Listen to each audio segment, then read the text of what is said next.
येशू ख्रिस्ताच्या गोड मधुर नावाने आजच्या शास्त्राभ्यास प्रार्थनेमध्ये स्वागत करतो. देवाला धन्यवाद देऊयात की देवापणे आज आपल्याला कृपा पुरवलेली आहे. दिवसभर सकाळी त्याच्या पवित्र मंदिरामध्ये जाऊन त्याची उपकारस्तुती करण्यासाठी, त्याचं पवित्र वचन ऐकण्यासाठी, ग्रहण करण्यासाठी, त्याचं लागूकरण आणि आत्मपरीक्षण करण्यासाठी देवबाप आपला सहाय्य करता झालेला आहे. आणि मग आज संध्याकाळी पुन्हा एक वार आपल्या भावा बहिणींबरोबर देवबापाने आपल्याला ही सुंदर अशी वेळ दिलेली आहे, ज्या वेळेमध्ये तुम्ही आणि मी जो काही परमेश्वराच्या आत्म्याने वेगवेगळ्या ठिकाणी तुम्हाला मला मानना दिला तो आम्ही एकत्र गोळा करतो आणि मग तो आपल्या भावा बहिणींबरोबर शेअर करतो. हालेलुया. आणि ही आशीर्वादित वेळ आहे प्रियानो, नाही का? कारण प्रत्येक वेगवेगळ्या मंडळांमध्ये देवाच्या पवित्र आत्म्याने ज्याच्या त्याच्या गरजेप्रमाणे जे काही वाटलेलं आहे ते तुम्हाला आणि मला सुद्धा आपल्या इतर भावा बहिणींना प्रेरणा आणि प्रोत्साहन मिळावं याप्रते वाटता येतं. आणि ही देवबापाची कृपा आहे प्रियानो. आपण अधिक वेळ न घेता पुढील वेळ मी आपल्या सगळ्यांकडे देतो. आज बहुतांश मंडळांमध्ये, बहुतांश म्हणण्यापेक्षा सर्वच मंडळांमध्ये जावळ्यांचा रविवार साजरा केला गेला असेल, नाही का? आणि मग प्रभू येशू ख्रिस्ताचा यरुशलेमेमध्ये जयोत्सवाने जो प्रवेश झालेला होता आणि त्यावेळेला यरुशलेमेमध्ये जी गर्दी जमलेली होती त्या गर्दीतील बहुतांश लोकांनी प्रभू येशू ख्रिस्ताकडे राजा म्हणून पाहिलं आणि त्याचा जयघोष केला. आणि होसान्ना होसान्ना, परमेश्वराच्या नावाने येणारा राजा धन्यवादित असो, ऊर्ध्वलोकी होसान्ना अशी त्याच्या समोर आरोळी मारलेली तुम्हाला मला पाहायला मिळाला. आम्ही त्याचा अभ्यास केलेला आहे प्रियानो. आणि मग बहुतांश मंडळांमध्ये कदाचित याच वचनांवरती आधारित उपदेश केला गेला असेल, याच वचनावर आधारित त्याचे वेगवेगळे अंग वेगवेगळ्या दृष्टिकोनातून तुम्हाला मला ते शिकवण्याचा प्रयत्न केला गेला असेल. परंतु प्रियांनो, मला खात्री आहे की तुम्हाला आणि मला आज पवित्र आत्म्याच्या प्रेरणेने त्यामागचा योग्य उद्देश किंवा योग्य दृष्टिकोन प्राप्त जरूर झाला असेल. आणि होसान्ना अशी आपल्या दयनीय अवस्थेतून किंवा आपल्या दीन अवस्थेतून, आपल्या अवघड संघर्षाच्या बिकट परिस्थितीमधून ख्रिस्ताला होसान्ना होसान्ना अशी हाक मारण्याची आज तुम्हाला मला कृपा प्राप्त हो अशी प्रभूचरणी प्रार्थना करतो.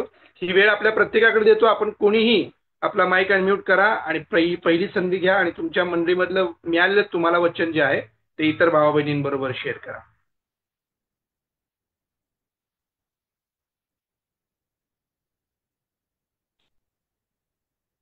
कोण संधी घेऊ इच्छितं पहिल्यांदा?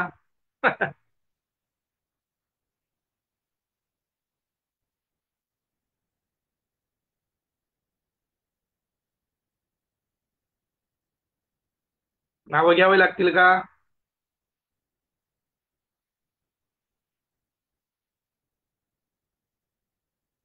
पहिला पुढे यायला जराशी अडचण आहे मला वाटतं की आपल्यामध्ये थोडस या संदर्भाने आपल्याला येणाऱ्या दिवसांमध्ये मला असं वाटतं की प्रोत्साहन मिळणं गरजेचं आहे की देवाच्या वचनासाठी किंवा ते बोलण्यासाठी मी धैर्याने कसा पुढे येईन, जे काही मला प्राप्त झालेलं आहे त्यासाठी मी कसा बोलेन, यासाठी मला वाटतं की थोडंसं एक प्रोत्साहन आपल्याला मिळणं गरजेचं आहे. Praise Lord. आज आम्हाला बोरपाडे चर्च मध्ये मार्क याचा 11वा अध्याय आहे. 1 ते 11 वचनावरून बोध झाला आम्हाला.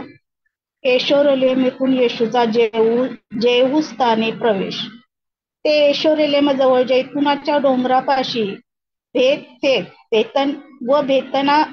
बेतनीजवळ येऊन पोचले तेव्हा त्यांनी आपल्या शिष्यापैकी दोघांस पाठविताना असे सांगितले की समोरच्या गावात जा. त्यात जाताच तुम्हाला एक शेंगरू बांधलेला आढळेल, त्याच्यावर कोणी कधी बसले नाही.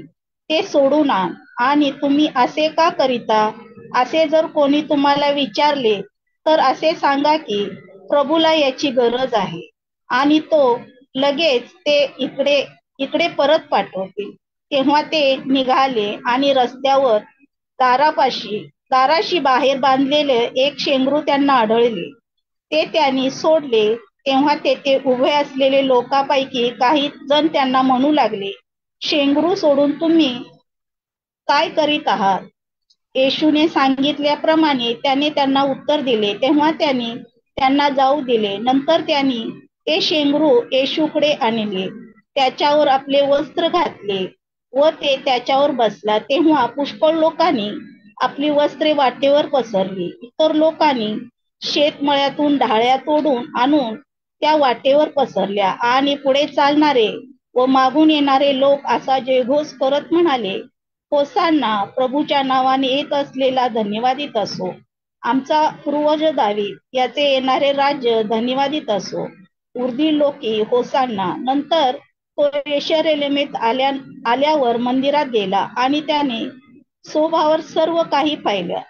वर संध्याकाळ झाली म्हणून तो आपल्या 12 शिष्यास भेटेनेच निघून गेला. तर मला बोध झाला, मी थोडंफार लिहून आणलेलं आहे, ते वाचून दाखवते. होसाना होसाना या जयघोषामध्ये दिवसांनी येशोरलेमेत रूपांतर झालेल्या येशूला वधस्तंभावर खेळण्यात आले. शिष्यांना आज्ञापालन येशूने शिष्यांना पालन करण्यास शिकवले. तसेच आज्ञापालन आज आपण करणे गरजेचे आहे. जगाचा अधिपती लीन नम्र घेऊन गाढवीच्या शिंगावर बसून आला. येशू ख्रिस्त व शांतीचा राजा आहे. यशया 9 अध्याय 7 वचन. लोक येशू ख्रिस्ताचे स्वागत करतात. आपल्या अंतकरणामध्येही स्वागत करणे गरजेचे आहे. आम्हाला पाळक साहेबांनी शांती, आज्ञापालन आणि प्रीती याच्यावरून भरपूर शिकवलं. प्रीती आपल्या तुम्ही आम्हाला शिकवलेलेच आहे, शांतीबद्दलही शिकवलेलं आहे आणि आज्ञापालन मध्ये मला थोडस मिळाले, ते मी वाचून दाखवते. आज्ञाभंग म्हणजे आज्ञा मोडणे किंवा आज्ञांचे पालन न करणे. जेव्हा आपण आपल्या आई बापाची, वडीलधाऱ्यांची आज्ञा मोडतो तेव्हा आपल्या शिष्यांना शिक्षा मिळते. आपण केव्हा आज्ञा मोडत असतो, तर जेव्हा आपल्याकडून आज्ञा मोडली जाते आणि तेव्हा आनंद वाटतो. आदाम हवेने देवाच्या आज्ञा मोडल्यामुळे त्यांना बागेतून हाकलून लावले. निर्गम 20:12. आई बापाचा मान राखला तर आपण चिरकाल राहू शकतो. इफिस 6:1. हे सुद्धा देवाची आज्ञा आहे. आई बापाचा मान राखला तर कल्याण होते, दीर्घ आयुष्य मिळत नाही. तर लूक 15:16. उदळ्या पुत्राची उपाशी तापाशी वणवण फिरू लागते. आई वडिलांना मान देऊन त्याची काळजी घेणाऱ्या स्तोत्र 34:10 कशाची वाण पडणार नाही. तसेच निर्गम 20:8. आपण जर शाब्बात दिवसाची आठवण करून देवाच्या आज्ञेचा आदर केला तर स्तोत्र 2:12 प्रमाणे आपण समृद्ध होऊ. स्तोत्र 1:4. प्रत्येक काम सफळ होईल. देवाची आज्ञा पाळली तर आपल्याला सारखे दुसरे कोणी आशीर्वाद असणार नाही. म्हणून देवाच्या आज्ञेचे पालन करण्यास शिकूया आणि इतरांनाही आज्ञापालन महत्व सांगूया. एवढं पाळक साहेबांनी सांगितलं शेंगरूवरून. मग देवबाप्पानी घोडा का निवडला नाही, उंट का निवडला नाही, शेंगरू का निवड, हे मला पोचलं माझ्या याला. कारण ते शेंगरू कधी वर बघतच नाही, ते खाली बघत. ते किती लीन नम्र होतं, म्हणून हे देवानं निवडलं. हे मला म्हणजे जरा हृदयाला माझ्या हे झालं. खरंच आहे, ते खालीच बघून चालतं. तसं आपणही देवाची आज्ञा पाळली पाहिजे, नम्र झालं पाहिजे. हे मला आज शिकाय मिळालं. देवबाप्पाला मी धन्यवाद देतो. तुमचे आभार. हालेलुया. परमेश्वराची खरंच उपकार असू दे असं प्रियानो, की देवाच्या दयेने नानी बऱ्याचदा प्रियांनो जे काही वचन प्राप्त झालेलं आहे त्या वचनाच्या नोट्स घेत असतात, नोंदी घेत असतात प्रियांनो, आणि त्या नोंदी वाचून दाखवतात आणि त्या वचनाचे संदर्भ देखील प्रियांनो त्यांनी वाचून दाखवलेले आहेत. आणि बोरपाडे चर्चमध्ये आज देवाच्या कृपेने सुंदर असा उपदेश ऐकायला मिळाला. प्रभू येशू ख्रिस्ताचा यरूशलेममध्ये जयोत्सवाने प्रवेश त्यावर आधारित आज्ञापालन, प्रीती आणि शांती या 3 गोष्टींवरती त्यांना प्रामुख्याने बोध करण्यात आला. आणि त्यामध्ये आज्ञापालन किती महत्वाचं आहे. देवामध्ये टिकून राहण्यासाठी तुम्हाला मला देवाच्या आज्ञा पाळणं गरजेचं आहे प्रियांनो. कारण प्रभू येशू ख्रिस्त देखील तुम्हाला मला सांगतो, जो माझ्यावर प्रेम करतो तो काय करतो, माझ्या आज्ञा पाळतो प्रिया. हालेलुया. जो प्रेम करतो तो आज्ञा पाळतो, आणि जर आज्ञा पाळतो तो आशीर्वादित सुद्धा होतो प्रियान. देवाची कृपा, देवाची शांती, देवाची दया त्याला भरून उरते प्रियान. आणि म्हणून तुम्ही आणि मी आज्ञापालनाचं महत्व देखील जाणून घेऊयात. देवाचे आभार मानतो की फक्त त्या घटनेपुरतं किंवा त्या प्रसंगापुरतं देवाचं वचन मर्यादित न ठेवता त्याला अनुसरून आज्ञापालन, शांती आणि प्रीती या 3 इतर बाबींवरती सुद्धा आज बोरपारडे चर्चमध्ये त्यावरती मार्गदर्शन करण्यात आलं. आणि हे ऐकून मला वैयक्तिक रीतीने फार आनंद झालाय प्रिया. हालेलुया. पुढे कोण संधी घेऊ इच्छितं प्रियांनो? हालेलुया. मी ह्याविषयी थोडस सांगते. म्हणजे मला जो काही बोध झाला ते मी सांगते. आपल्या बहिणीने आपल्याला सर्व काही सांगितलंच आहे. एक मिनिट. तर येशू ख्रिस्ताने प्रथम 12 शिष्यांची निवड केली आणि त्यामध्ये 3.5 वर्ष त्यांच्या बरोबर तो राहिला शिष्यांच्या बरोबर. तर प्रभूने त्यांना आज्ञापालन करण्याचे शिकवले आणि प्रीती करण्याचे शिकवले. तसंच आपण ही आज्ञापालन केली पाहिजे आणि आपण ही एकमेकावर प्रीती केली पाहिजे. आपण शेजारा प्रीती केली पाहिजे. असं केली पाहिजेच. म्हणजे आपण आता सुद्धा थोडं करत नाही. माझ्या ह्याच्यावरून सांगतो. म्हणजे काही वैयक्तिक कारणामुळं तरी सुद्धा म्हणजे ती एक मला टोचणी लागलेली आहे की आपण शेजारा प्रीती करावी. आणि देवाने गाढवच का निवडले? कारण ते नम्र आणि लीन आहे.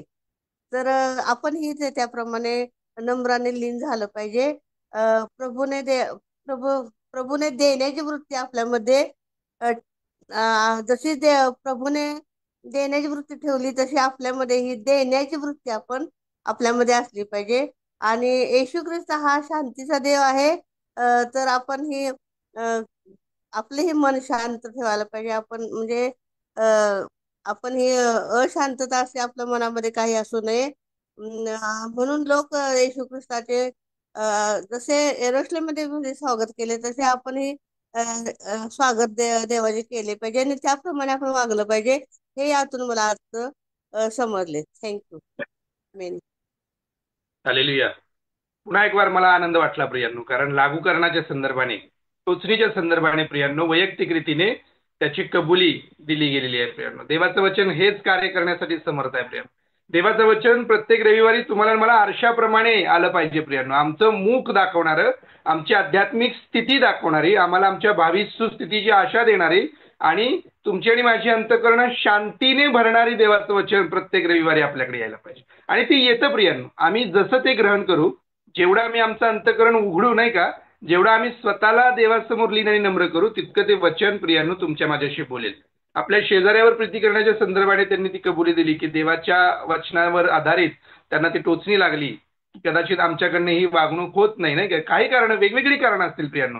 चूक कोणाची, बरोबर कोण, यापेक्षाही आधी जे काही घडून जातं त्याची टोचणी लागणं हे जिवंत सक्रिय ख्रिस्ती जीवनाचं एक चांगलं चिन्ह आहे प्रियांनो. आणि देव करो आणि जसा त्याचा यरुशलेमेमध्ये प्रवेश झाला तसा नव्याने अहो वेशींनो आपल्या कमानी उंच करा जसं म्हटलेलं आहे नाही का, तसा प्रतापशाली सेनाधीश परमेश्वर आतमध्ये येईल, तसं आपल्या अंतःकरणामध्ये त्याला पुन्हा आज येता येईल. आज्ञापालनावरती भर देऊयात, अधिक कसोशीनं झटून परमेश्वराच्या आज्ञा पाळण्याचा प्रयत्न करूयात, जेणेकरून त्याला तुम्हाला मला प्रसन्न करता येईल. हालेलुया. यस, पुढे कोण संधी घेऊ इच्छितं प्रिया?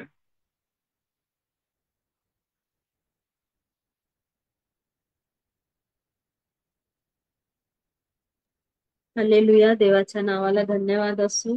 जसं सर्व सांगत आहेत मत्तयकृत शुभवर्तमान याचा 21वा अध्याय, प्रभू येशू ख्रिस्ताचा यरुशलेमेमध्ये जयोत्सवाने प्रवेश, याबद्दलच आज मनन झालं. आणि फाळक साहेबांनी ज्या एका वचनावर मनन घेतलं ते एक वचन मी वाचते.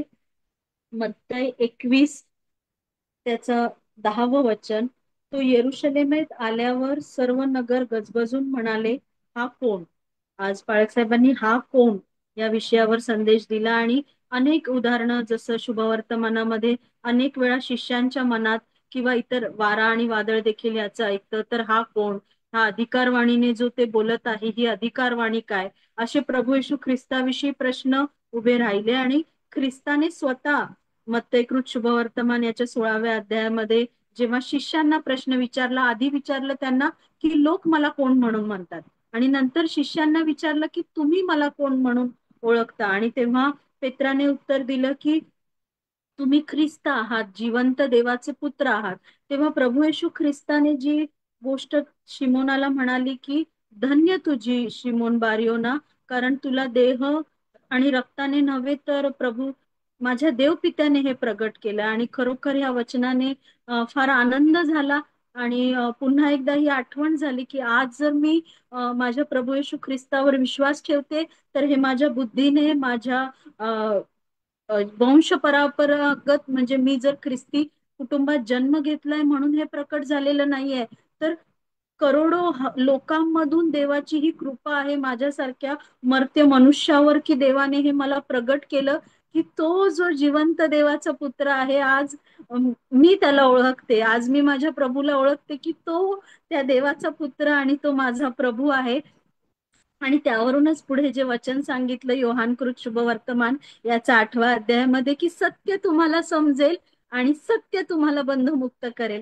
आणि आज मला खरोखर म्हणजे बंधमुक्त प्रभूने केलेलं, पण आज बंधमुक्तता काय आहे ना, ते आज देवाने मला अनुभव दिला की खरोखर सत्य तर फार वर्षापूर्वी कळलेलं, पण आज ते माझ्या अंतःकरणाला प्रकट झालं की ते सत्य कुणाकडून आलेलं आहे. It is a divine truth, जे देव पित्याने प्रकट केलं. आणि ते ते प्रकट झालं नसतं तर मी मृतच आहे, पण ते प्रकट केल्याने जिवंतच नाही.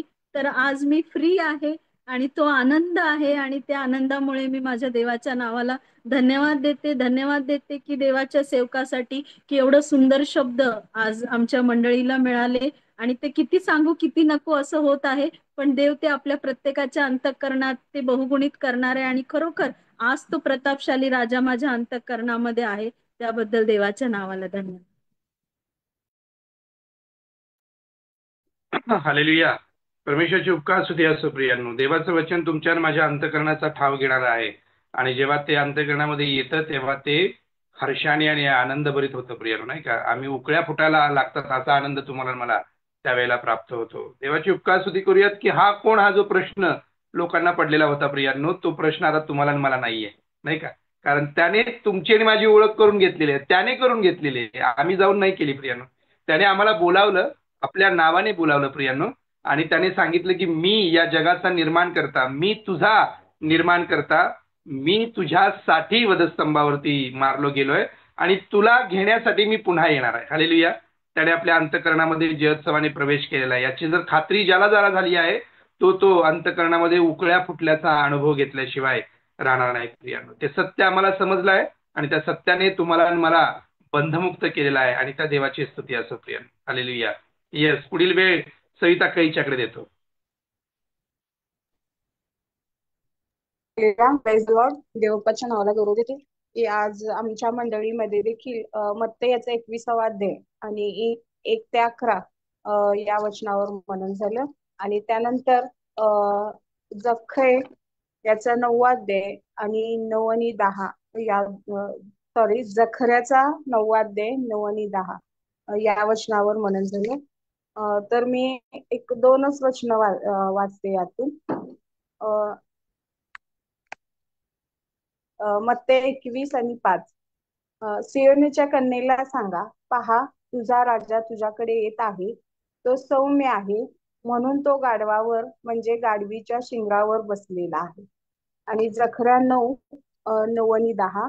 सियोन कन्ये जोराने आनंदाचा गजर कर, येरुशलेम कन्ये गजर कर, पहा तुझा राजा तुझ्याकडे येत आहे, तो न्यायी व यशस्वी आहे, तो लीन आहे, गाढवावर गाढवीच्या पिलावर म्हणजे शिंगरावर बसून येत आहे.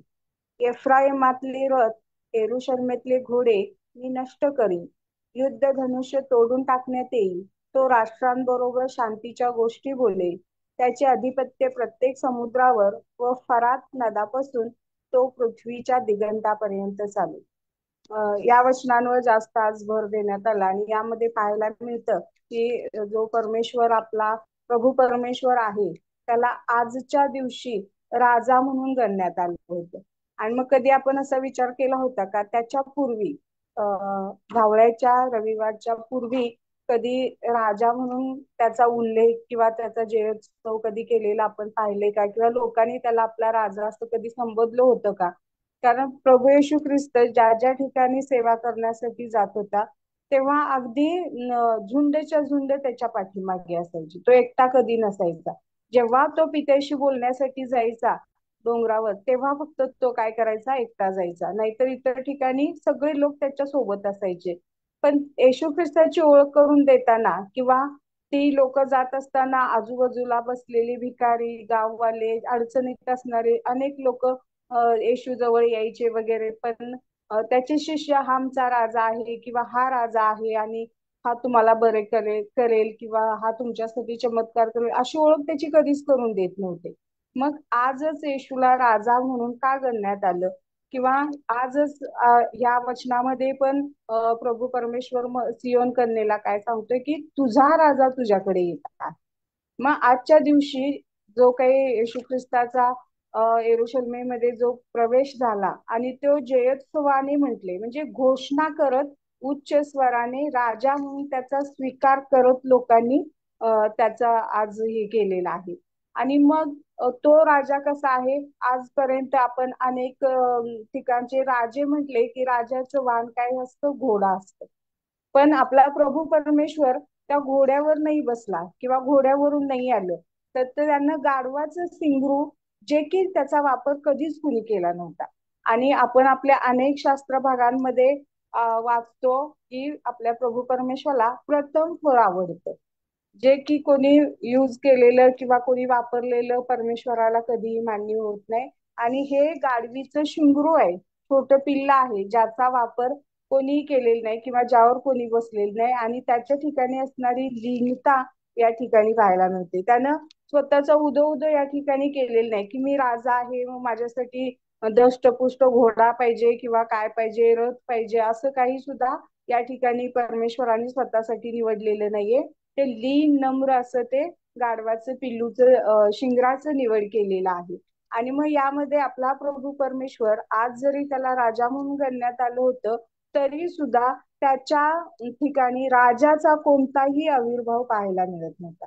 तर लीनता, सौम्यता, नम्रता ह्या ज्या गोष्टी आहेत त्या प्रभू परमेश्वराच्या ठिकाणी पाहायला मिळत होत्या. लोकांना फार आनंद होता की आज आपला राजा आपल्यासाठी येत आहे म्हणून. परंतु त्याचं कुठलंही जे काही त्या राजा असण्याचं म्हणजे नेमका मला काही शब्द आठवेना, ते मान सन्मान प्रभू ख्रिस्ताने स्वतःसाठी घेतलेला नाहीये किंवा त्यांना स्वतःचा मोठेपणा या ठिकाणी केलेला नाही. आणि मग या वचनामध्ये काय म्हटलंय की जो जेव्हा जे काही घोडे वगैरे आहेत ते सगळे नष्ट करेन, धनुष्य वगैरे मी तोडून टाकीन आणि राष्ट्रामध्ये शांतीच्या गोष्टी बोलण्यासाठी तो येत होता. आणि मग त्याचं आधिपत्य काय सांगितलंय तर समुद्रापासून फरात नदापर्यंतच्या किंवा पृथ्वीच्या दिगंतापर्यंत त्याचं राज्य असणार आहे किंवा त्याचं साम्राज्य, आधिपत्य, सत्ता असणार आहे, असा तो राजा होता. तो नाही की कुठल्या एका प्रांताचा राजा होता, नाही की कुठल्या एका देशाचा राजा होता, नाही की कुठल्या एका जिल्ह्याचा राजा होता. तर संपूर्ण जी सृष्टी, अखिल सृष्टी जी त्याने निर्माण केली होती त्याचा तो राजा होता. आणि मग राजाच्या ठिकाणी असणारा प्रामाणिकपणा, लीनता, नम्रता या वचनातून आपल्याला पाहायला मिळते. आणि खरोखर परमेश्वराने हा जो कित्ता आपल्यासाठी घालून दिलेला आहे त्याप्रमाणे आपण निश्चित अर्थाने वागण्याचा प्रयत्न करूया. थँक्यू. हालेलुया. परमेश्वराची उपकारस्तुती असो. सांगली चर्चमध्ये प्रियांनो, मत्याचा 21वा अध्याय वचन 1 ते 11 मध्ये येशू ख्रिस्ताचा यरुशलेममध्ये जयोत्सवाने प्रवेश या संदर्भाने, विशेषतः जुन्या करारामधून जकरियाच्या 9व्या अध्यायामधून 9 ते 10 वचनामधून जी भविष्यवाणी करण्यात आलेली होती त्या भविष्यवाणीच्या संदर्भाने प्रभू येशू ख्रिस्ताने त्यावेळेला स्वतःला किती लीन आणि नम्र केलं या संदर्भाने, त्याची लीनता, नम्रता या संदर्भाने मार्गदर्शन करण्यात आलेलं. आणि मंडळीला आव्हान करण्यात आलं की तुम्ही आणि मी, आपण सगळेजण तशाच प्रकारची सौम्यता, लीनता आणि नम्रता अंगीकारणं फार गरजेचं आहे. तो शांती करायला आलेला परमेश्वर आहे प्रियांनो. तुम्ही आणि मी अभ्यासलेलं होतं, कारण प्रभू येशू ख्रिस्त स्वर्गाचा आणि पृथ्वीचा अधिपती असताना सुद्धा त्याने स्वतःला लीन आणि नम्र केलं आणि आपल्या पित्याच्या इच्छेप्रमाणे प्रियांनो तो लीन झाला आणि वधस्तंभापर्यंतचं मरण त्याने त्या ठिकाणी स्वीकारलेलं होतं. आणि मग अशा प्रसंगी तुम्ही आणि मी सुद्धा प्रियांनो आमच्या जीवनामध्ये अशा प्रकारची लीनता आणि नम्रता, कुठल्याही प्रकारचा आविर्भाव, अभिमान, गर्व न बाळगता प्रभू समोर सदैव आम्ही सेवक आहोत या भावनेनं जीवन जगणं अत्यंत गरजेचं आहे. ख्रिस्ती लोकांनी हे तत्व आणि हे सिद्धांत जर पाळले तर बऱ्यापैकी आपलं जीवन आशीर्वादित होऊ शकतं प्रियानो. देवाच्या नावाला धन्यवाद देऊयात सांगली चर्चसाठी. आणि पुढील कोण संधी घेऊ इच्छितं प्रियानो?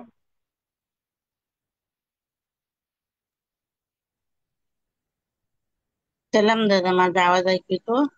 हो, येतो आवाज.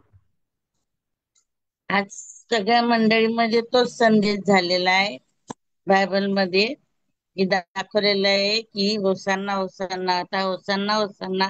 आमच्या बाळासाहेबांनी सांगितलं होसांना याचा अर्थ आहे की आम्हाला वाचव, आम्हाला वाचवणारा, ह्याच्यासाठी म्हटलेलं आहे.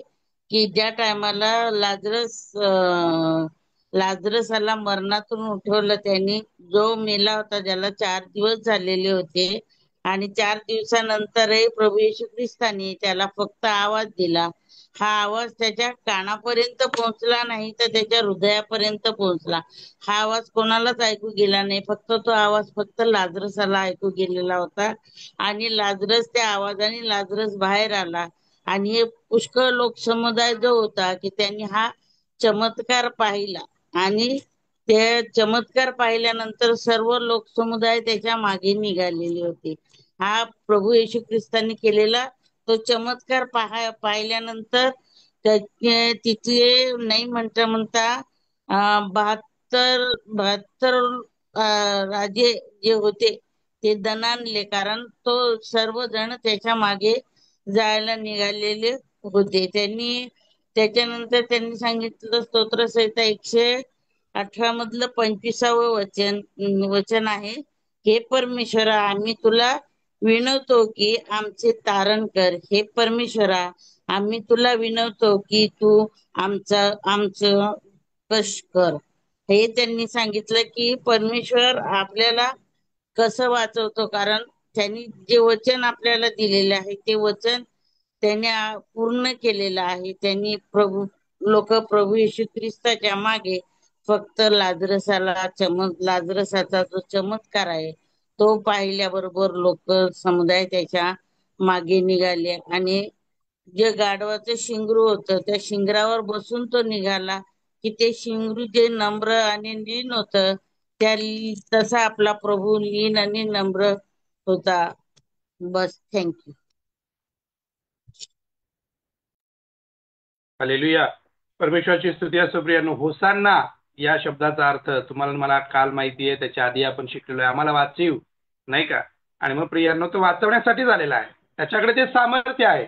तुम्हाला मला शारीरिक रीतीनं आणि आध्यात्मिक रीतीने सुद्धा वाचवण्याचं, तारण्याचं आणि नवा जन्म देण्याचं सामर्थ्य त्या राजाकडे आहे. तुम्ही आणि मी त्याला अशी हाक मारूया. जर आम्हाला वाटत असेल की आम्ही त्याच्यापासून लांब गेलो आहोत किंवा आमच्या जीवनामध्ये कुठेही मृतपणा आला असेल आणि अगदी आम्ही मृत होऊन बरेच दिवस, बराच काळ ओलांडून गेला असला तरी सुद्धा लाजराप्रमाणे जेव्हा तो आम्हाला हाक मारील तेव्हा तुम्ही आणि मी पुन्हा जिवंत होण्याचं सामर्थ्य त्याच्या शब्दांमध्ये आहे. प्रियांनो, त्याचे शब्द जर आमच्या कानावर पडू शकतात तर त्याचे शब्द आम्हाला पुन्हा नव्याने जिवंत करू शकतात. स्तोत्र 118:25 प्रमाणे तुम्ही आणि मी त्याला विनंती करणं गरजेचं आहे की आमचं तारण कर, आम्हाला वाचव. हालेलुया. आणि जर आम्ही प्रार्थना केली तर तो आमची प्रार्थना जरूर ऐकेल आणि आम्हाला वाचवण्यासाठी आणि तारण्यासाठी येईल. ते बापाची उपकार स्तुती असो. पुढे संधी कोण घेऊ इच्छित? प्रिया.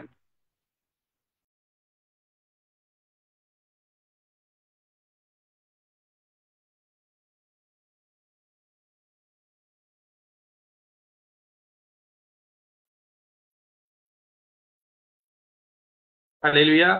मी देखील संधी घेऊ इच्छितो. आज ग्रेस बायबल चर्च पुणे या ठिकाणी पाळक साहेबांनी मत्त्याचा 21वा अध्याय वचन 1 ते 11 आणि त्याचबरोबर लुकाच्या अध्यायामधून प्रभू येशू ख्रिस्ताला किंवा देवाला अशक्य असं काही आहे का या एका शब्दावरती मनन घेतलं. आणि मग जावळ्यांचा रविवार असल्या कारणाने मत्त्याचा 21वा अध्याय 1 ते 11 वचन वाचली. परंतु त्याच्याही पलीकडे जाऊन पाळक साहेबांनी एक सगळ्यांना विनंती केली की या प्रसंगाच्या आणि या घटनेच्या पलीकडे जाऊन किंवा जावळ्यांच्या पलीकडे जाऊन तुम्हाला मला त्या देवाकडे किंवा त्या सामर्थ्यशाली राजाकडे पाहणं गरजेचं आहे. कारण बऱ्याचदा बहुतांश मंडळांमध्ये किंवा संपूर्ण ख्रिस्ती जगामध्ये या दिवशी विशेषतः फक्त जावळ्या आणि त्या संदर्भाने घडलेली घटना याचंच पुन्हा नव्याने मनन आणि आठवण केली जाते. परंतु तुमचा आणि माझा देव जो प्रभू येशू ख्रिस्त आहे, जो गाढवीच्या शिंगरावर बसलेला होता, तो त्यावेळेला जरी सौम्याने लीन आणि नम्र होता तरी आता त्याच्याकडे अमर्यादित असं सामर्थ्य आहे. याविषयी पाळक साहेबांनी आम्हाला मार्गदर्शन केलं की जेव्हाही केव्हा तुम्ही त्याच्याकडे बघता, त्याच्याकडे पाहता, त्याच्याकडे मागता किंवा त्याच्याकडे जाता तेव्हा काही प्रमुख बाबी तुम्ही लक्षात घेणं अत्यंत गरजेचं आहे. आणि मी 4 प्रमुख विभागांमध्ये तो संदेश त्यांनी विभागलेला होता की प्रभू येशू ख्रिस्ताकडे किंवा देवाकडे तो अमर्यादित असं सामर्थ्य आहे. आणि मग जेव्हा कुठलीही अशक्यप्राय वाटणारी गोष्ट तुमच्या जीवनामध्ये, माझ्या जीवनामध्ये घडते तेव्हा तुम्ही आणि मी हे लक्षात ठेवणं गरजेचं आहे की ज्या देवाकडे तुम्ही प्रार्थना करता तो देव मर्यादित स्वरूपाचा आहे. तो काहीही करायला समर्थ आहे. हे तुम्हाला मला लक्षात येणं पाहणं फार गरजेचं आहे. त्यानंतर त्यांनी सांगितलं की ज्या देवाकडे तुम्ही पाहता किंवा मागता तो देव अमर्यादित प्रीतीचा स्रोत आहे. त्याने तुमच्या आणि माझ्यावरती एवढी प्रीती केलेली आहे की त्याने आपला एकुलता एक पुत्र तुमच्या माझ्यासाठी दिलेला आहे, आणि ती प्रीती अगापे प्रीती आहे प्रियन. त्याची आठवण तुम्हाला आणि मला असणं गरजेचं आहे. त्यानंतर त्यांनी सांगितलं की तुमचा आणि माझा देव तुमच्या आणि माझ्यावरती अमर्यादित अशी मर्जी करणारा परमेश्वर आहे, आणि ती मर्जी फक्त तुमच्या वैयक्तिक जीवनापुरती मर्यादित नसते, परंतु जर जे त्याच्यावर विश्वास ठेवतात, त्याच्यावर प्रेम करतात, अशांच्या हजारो पिढ्यांवरती तो दया करतो, असं जे वचनामध्ये सांगितलेलं आहे. तशा प्रकारे तो ती मर्जी आणि दया करू शकतो. कारण मग दाविदाच्या जीवनाचं उदाहरण घेऊन त्यांनी सांगितलं की दावीद हा अत्यंत क्षुल्लक असं वाटणारा, काम रानावनात शेरडमेंढर राखायला असणारा मुलगा, त्याला इशायाकरूही बोलावणं पाठवण्यात आलं आणि शमूएलाने त्याला अभिषेक केला, आणि तो अभिषेक त्या घटनेला फक्त त्याच्यापुरता मर्यादित नव्हता, परंतु आंधळा बार्तिमेय जेव्हा प्रभू येशू ख्रिस्ताला पाहतो तेव्हा तो त्याला हाक मारतो, दावीद पुत्र माझ्यावरती दया करा. म्हणजे त्याच्या किती पिढ्यांपर्यंत ती मर्जी, देवाने त्याच्यावर केलेला अभिषेक टिकलेला आहे प्रियांनो. पहा, आणि म्हणून तुम्हाला आणि मला तर अशी मर्जी देवाकडून संपादित करायची आहे, तर तुम्हाला मला हे समजणं गरजेचं आहे की तुमचा आणि माझा देव हजारो पिढ्यांवरती अमर्यादित कृपा आणि मर्जी दाखवणारा तुमचा माझा देव आहे. आणि त्याद्वारे मला देखील प्रेरणा मिळाली की कदाचित मी कुटुंब या नात्याने पहिला माझ्या कुटुंबातला ख्रिस्ती विश्वासू जरी असलो तरी माझ्या विश्वासाद्वारे किंवा देवाने माझ्यावर केलेल्या कृपेद्वारे माझ्या येणाऱ्या हजार पिढ्या किंवा येणाऱ्या अनेक पिढ्या ख्रिस्तामध्ये आशीर्वादित होऊ शकतात. आणि मग त्यानंतर पळसाहेबांनी आम्हाला अजून एक गोष्ट सांगितली की देव अमर्यादित उदारमतवादी आहे. तो आमच्या कल्पना आणि आमच्या शक्ती पलीकडे जाऊन तुम्हाला मला सर्व गोष्टींचा पुरवठा करू शकतो, नाही का. तो आधिक्याने आमच्या कल्पनेच्या पलीकडे जाऊन तुम्हाला मला आम्हाला जे हवंय त्या सगळ्या गोष्टींचा पुरवठा करण्यासाठी समर्थ आहे. या 4 प्रमुख विभागांमध्ये पळसाहेबांनी आम्हाला सांगितलं की जीवनाच्या ज्या कोणत्या क्षेत्रामध्ये तुम्हाला असं वाटतं की तुम्ही थकलेला आहात, भागलेला आहात, तुमची शक्तीचा ऱ्हास झालेला आहे, तेव्हा हे लक्षात ठेवा की तुमचा देव हा सामर्थ्याचा उगम आहे आणि त्याच्याकडे ते अमर्यादित सामर्थ्य आहे. त्यांनी एक साधं उदाहरण सांगितलं की जगामध्ये अशी लाखो करोडो लोक आहेत, नाही का, आणि प्रत्येक दिवशीचं जीवन जगण्यासाठी त्यांना शक्ती, ताकद आणि सामर्थ्याची गरज असते, आणि त्यांना ते कुठून प्राप्त होतं प्रियन? देव संपूर्ण मानवजातीचा देव आहे. तो देव एवढ्या करोडो लोकांना सामर्थ्य आणि शक्ती पुरवतो. यावरून तुम्हाला त्याला अंदाज येईल की देवाकडे किती सामर्थ्य आहे प्रियन. तो किती सामर्थ्यशाली परमेश्वर आहे. म्हणून जेव्हा तुम्हाला केव्हाही वाटेल की तुम्ही थकलायत, भागलायत, तुम्ही अशक्त पडलेला आहात, तेव्हा देवाकडे सामर्थ्याची याचना करा. जेव्हा तुम्हाला असं वाटेल की तुम्ही थंड पडलेला आहात, देवापासून लांब गेलेला आहात, तेव्हा ही आठवण करा की त्याने तुमच्या माझ्यावरती आगापी प्रीती केलेली आहे. त्या प्रीतीमध्ये पुन्हा उभं राहण्याचा प्रयत्न करा. जेव्हा तुम्हाला आणि मला असं वाटेल की लोकांनी आम्हाला टाकलेलं आहे, आमच्याकडे दुर्लक्ष केलं गेलेलं आहे, आम्ही कोणाच्या लक्षात नाही आहोत की काय, किंवा लोकांनी आम्हाला वर्ज केलंय की काय, तेव्हा दाविदाची आठवण करा. तुमच्या हजारो पिढ्यांवरती मर्जी दाखवणारा तुमचा देव तुमच्या जवळ आहे. आणि मग त्यानंतर साहेबांनी शेवटच्या याच्यामध्ये सांगितलं की तुमच्या शक्ती पलीकडे, कल्पनेपलीकडे तुमच्यावरती उदारपणे लयलूट करणारा तुमचा देव स्वर्गात बसलेला आहे, आणि त्याच्या उजव्या हाताला संपूर्ण स्वर्गाची संपत्ती पडलेली आहे. प्रियांनो, जेव्हा तुम्हाला वाटेल की आमचा पुरवठा खंडित होतोय की काय, आमच्या सर्व गोष्टीमध्ये आम्हाला अल्प प्रमाणात प्राप्त होत आहे काय, तेव्हा देवाकडे मागा. देवाकडे सर्व गोष्टी विपुल प्रमाणामध्ये आहेत. देवापाशी उपकार स्तुती करतो की देवाने आज पुन्हा एक वार आमच्या देवाचं अमर्यादित स्वरूप या वेगवेगळ्या प्रकारे आमच्या समोर मांडण्याचा प्रयत्न केला, आणि पुन्हा आठवण करून दिली की आम्ही साधारण देवाची सेवा करत नाहीये, तर अमर्यादित अशा सामर्थ्यशाली देवाची सेवा करत आहोत. हालेलुया. देवबापाची उपकार स्तुती असो प्रियांनो. अजून कोण संधी घेऊ इच्छित?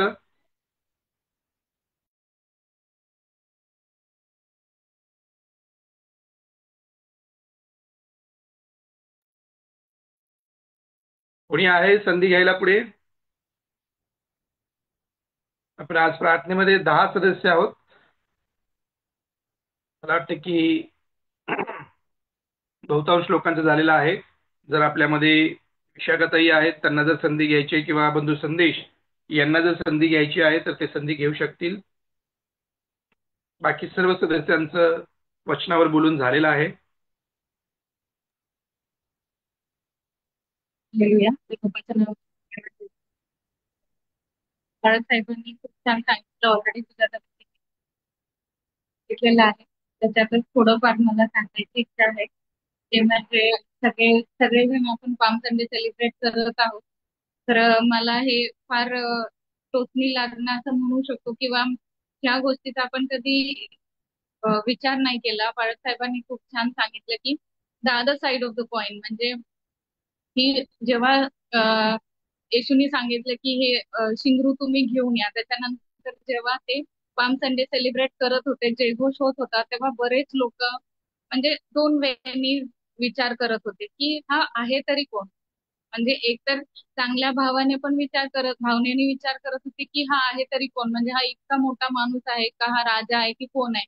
आणि दादर साईड आपण असं विचार करू शकतो की अशी लोक म्हणायची की हा नेमका कोण आहे, ह्याला इतका मान का देतात. म्हणजे असे दोन प्रकारचे व्यक्तिमत्व असं असू शकतात असं पाळक साहेबांचं म्हणणं होतं.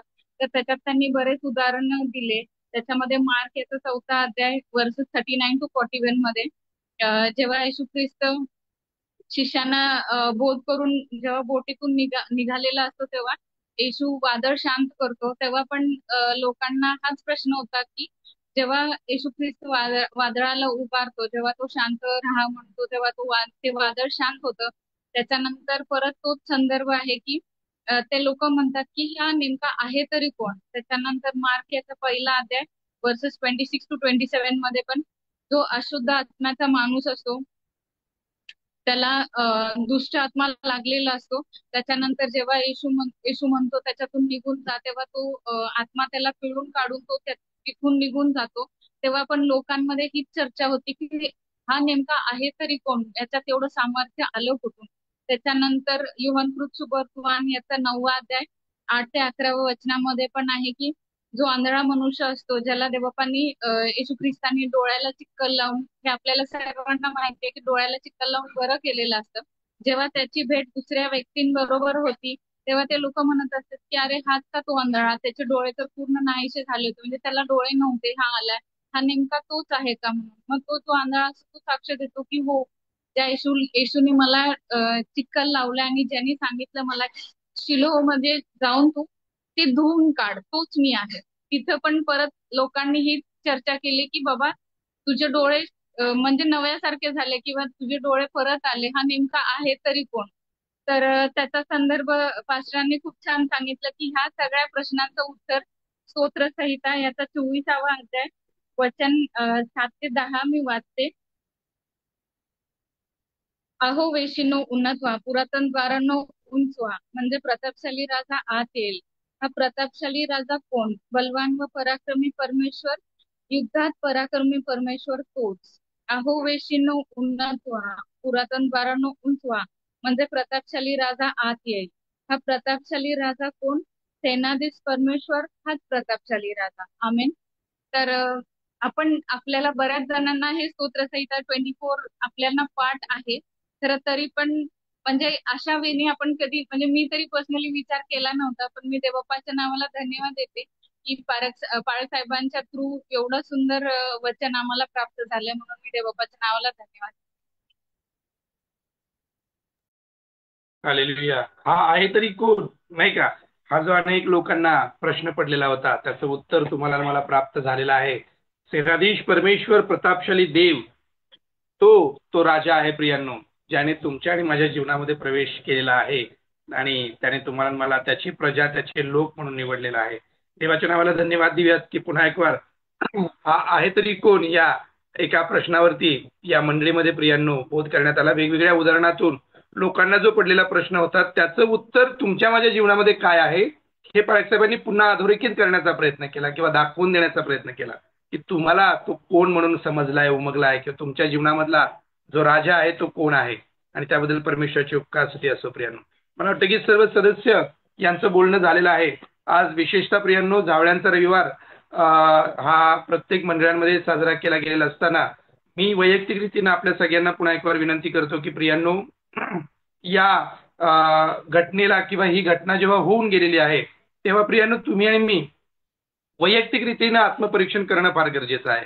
आणि ते अशासाठी की हा प्रतापशाली राजा याची खरी ओळख तुम्हाला मला झाली आहे का, हा पहिला प्रमुख प्रश्न आहे. कारण जसं आपल्या काही सदस्यांनी सांगितलं की गर्दीतील काही लोकांना असं वाटत होतं की मेलेल्या लाजरसाला 4 दिवस मरून झाल्यानंतर बरा करणारा जो व्यक्ती आहे तो कोण आहे हे पाहण्यासाठी तिथं लोक जमलेली होती.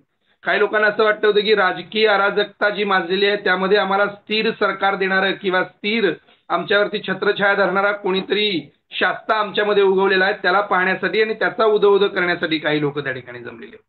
काही लोक खरंच त्याच्याकडे तारणार आणि उद्धारक म्हणून पाहत होती ज्यांना ते पवित्र आत्म्याने प्रगट केलेलं होतं प्रिय. परंतु गर्दीमधला प्रत्येक व्यक्तीचा प्रत्येकाचा दृष्टिकोन वेगवेगळा होता आणि असं असताना बहुतांश ख्रिस्ती लोकांमध्ये किंवा बहुतांश मंडळांमध्ये तुम्ही आणि मी जा ये करत असताना तुम्हाला आणि मला तो कोण आहे हे उमगणं कळणं फार गरजेचं आहे प्रिय. त्याला आज आम्हाला होसांना म्हणून हाक मारावी लागते का आमच्या अंतकरणातून स्तुतीपर त्याच्यासाठी गीत निघते की त्याने आम्हाला वाचवलेलं आहे त्याने आम्हाला तारलेलं आहे. या उलट जर गर्दीप्रमाणे आजही आम्ही फक्त होसांना ही आरोळी मारत बसलो प्रियांनो तरी कदाचित असं दिसेल की तुम्हाला मला अजूनही आमच्या तारणाची खात्री झालेली नाही. आणि म्हणून गर्दीच्या मागे न चालता त्याचं मर्म समजून घेऊन प्रियांनो तुम्ही आणि मी जगणं अत्यंत गरजेचं आहे. खऱ्या अर्थाने तो आमच्या अंतकरणामध्ये आलेला आहे का हेही पाहणं गरजेचं आहे. आणि त्या उलट आमच्या आध्यात्मिक स्थितीचा आढावा घेणं देखील अत्यंत गरजेचं आहे प्रियांनो. आम्ही आजच्या घडीला त्याच्याशी जोडलेले आहोत काय आम्ही आजच्या घडीला त्याच्यामध्ये आहोत काय हे पाहणं देखील गरजेचं आहे. जर आम्ही नाही आहोत मागे पडलो आहोत लांब गेलो आहोत दुरावलो आहोत किंवा पापाने आमची अंतकरणं कठीण केलेली आहे तर कदाचित प्रियांनो पुन्हा नव्याने होसांना हाक मारून त्याच्या मागे जाणं गरजेचं आहे. तो थांबेल भारतीमयप्रमाणे प्रियांनो त्याला हाक मारूयात आणि तो आमच्याकडे येईल आणि आमची जी दृष्टी आम्ही गमावलेली आहे किंवा आम्हाला जे काही अंतकरण त्याने दिलेलं होतं ते अंतकरण कठीण झालेलं आहे त्याची शस्त्रक्रिया नव्याने करण्यासाठी तो समर्थ आहे प्रियांनो. कारण तुमचा आणि माझा देव अमर्यादित सामर्थ्याचा परमेश्वर आहे. त्याच्याकडे अशाच दृष्टिकोनातून पाहत राहूयात आणि त्याच्याशी बिलगून त्याच्याशी चिकटून त्याच्या जवळ आणि समीप राहण्याचा प्रयत्न करूयात जेणेकरून शेवटच्या दिवशी आम्हाला होसांना अशी आरोळी मारण्याची गरज भासणार नाही तर आम्ही क्षणार्धात त्याच्याबरोबर पालटले जाऊन त्याच्याबरोबर जाऊ. हालेलुया. बंधू संदेश आणि सुजाताताई यांना जर काही बोलायचं असेल तर पुढील वेळ मी त्यांच्याकडे देतो.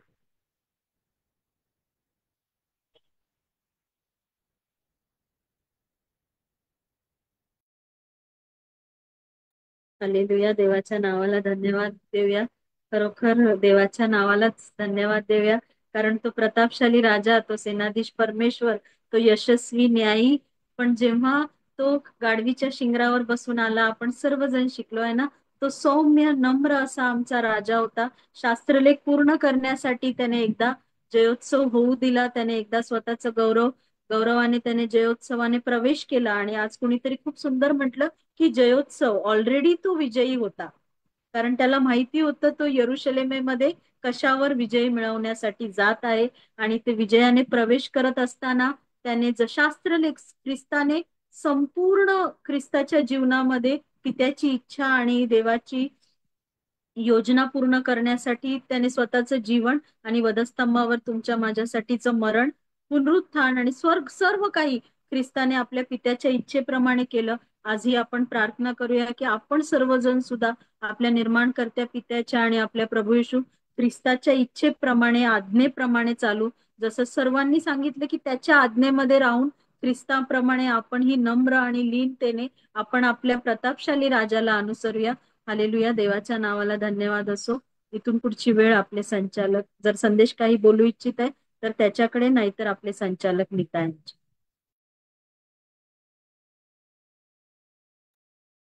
दादा काही बोलणार आहेत का तू?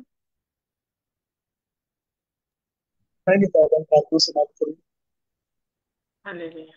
आपण देवबापाचे आभार मानूया की देवबापाने आपल्याला सगळ्यांना आज बोलण्याची संधी दिली आणि प्रत्येकाने ती वेळ घेतली याबद्दल मी प्रत्येक सभासदाचे आभार मानते. यावेळेला आपण सर्वजण आपले माईक अनम्यूट करूया आणि प्रभूने शिकवलेली प्रार्थना आणि या रात्री हे गीत गाऊया. हे आमच्या तुझे जसं सरकार तसं आमच्या रोजचे क्षमा आणि ईश्वर